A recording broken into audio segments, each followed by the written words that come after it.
Her er der Lasse S. Vestfald, der rapporterer. Jeg står her uden for Bitskid af hans lejlighed for at spørge, om han vil være med i en omgang af verdens dummeste levende objekt. Vi går ind og spørger ham. Hej Louisa. Hej.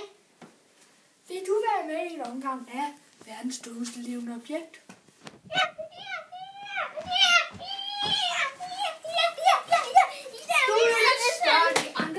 Vi har haft, så vi er nødt til at nu er det sådan, jeg også tryllekunstner. Kan du ligge der sådan, lige der på vindesengen? Så gør vi det sådan her. Ej, det skal lige væk. Det er lidt ordentligt, ellers virker tryllekunstner ikke. Sådan. Er du klar til, at jeg vil trylle dig væk? Ja. Det er så bare i orden, min ven. Simsal ved bom, bussemand. Okay. Jeg tror faktisk, han er kommet væk. Lad os kigge. Nå ja, sådan er det med kviksandsbesværgelser. De synker lidt. Nej, der er ikke noget, der sunket under. Sådan er det bare. Nå, de synker lidt. Det er luften, der.